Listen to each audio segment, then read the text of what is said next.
नमस्कार मंडळी, मी तुमचा लाडका मित्र वरद विजय चव्हाण आणि मी तुम्हा सर्वांचं माझ्या युट्यूब चॅनलमध्ये स्वागत करत आहे. म्हणजे काल रिलीज झाले होते 2 मराठी सिनेमे. एक म्हणजे 1, 2, 3, 4 ज्याचा आता आपण रिव्ह्यू करणार आहोत आणि दुसरा म्हणजे डंकाहरी नावाचा. तो रिव्ह्यू आपण केलेला आहे. तो रिव्ह्यू व्हिडिओ जर तुम्ही बघितला नसेल तर त्याची लिंक तुम्हाला खाली डिस्क्रिप्शन बॉक्समध्ये देतोय.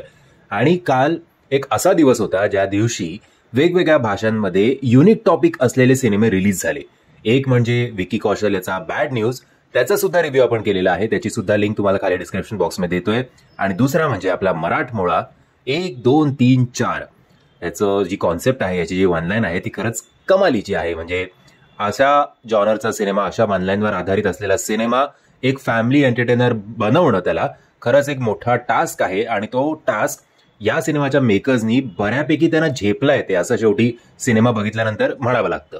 म्हणजे ही गोष्ट आहे समीरची म्हणजेच निपुण धर्माधिकारीची आणि सायलीची म्हणजेच वैदेही परशुरामीची.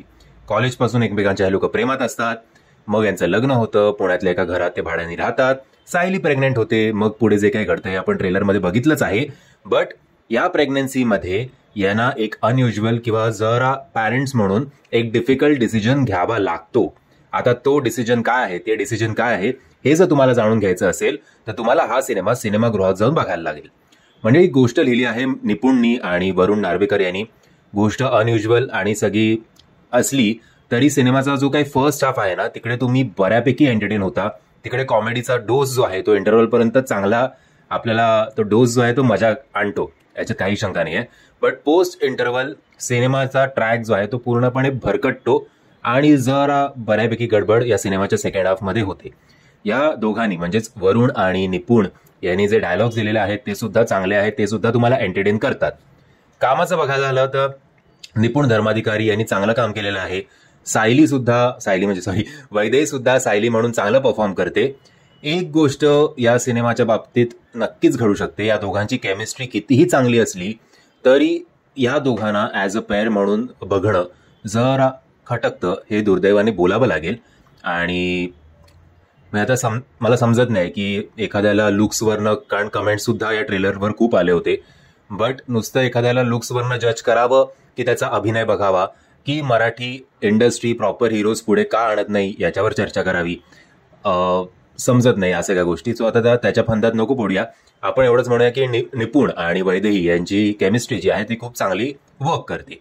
करण सोनावणे यांचं जे काम आहे समीरचा मित्र म्हणून, त्यांनी त्यांचं काम बरं केलेलं आहे, असं शाउटआउट करण्यासारखं नाहीये. सतीश आळेकर चांगला सपोर्ट करतात. बाकी ऋषिकेश सर आहेत, शैला मॅम आहेत, त्यांच्यासारखे सिनियर कलाकार आहेत, मृणालताई आहेत, जे त्यांचं काम व्यवस्थित चोखपणे करून जातात. वरुण नार्वेकरांचं डिरेक्शन आहे, त्यांचं डिरेक्शन सुद्धा चांगलं आहे. म्युझिक सुद्धा अपिलिंग आहे. सगळ्या गोष्टी प्लसमध्ये आहेत. फक्त ऑडियन्सला मोटिवेशन आहे का हा सिनेमा बघण्यासाठी, खास करून जे मी मगाशी तो मुद्दा मांडला त्या मुद्द्यावरनं लोक किती स्वतःहून विचार करते की नाही हा सिनेमा आपण सिनेमागृहात जाऊन बघूया, हे आता तुम्ही मला कमेंटच्या माध्यमातून सांगू शकता. अनिकेत काळेंचं स्पेशल मेन्शन करायला लागेल. ते या सिनेमाचे एडिटर आहेत. त्यांचं एडिटिंग चांगलं आहे. ऑन द होल एक फॅमिली एंटरटेनर नक्कीच आहे. फर्स्ट हाफ सुपर्ब जमलाय, सेकंड हाफ जरा वाट लागली आहे. बट ओव्हरऑल मी तुम्हाला रेकमेंड करू शकतो की हा सिनेमा तुम्ही सहकुटुंब सहपरिवार बघू शकता. आणि हा सिनेमा बघितल्यानंतर लगेचच जर तुमचं लग्न झालं असेल तर तुम्ही कामाला लागू शकता. मी आशा करतो तुम्हाला हा व्हिडिओ आवडला असेल. जर तुम्हाला हा व्हिडिओ आवडला असेल तर प्लीज या व्हिडिओला लाईक, शेअर आणि चॅनलला सबस्क्राईब करायला विसरू नका. जय हिंद, जय महाराष्ट्र.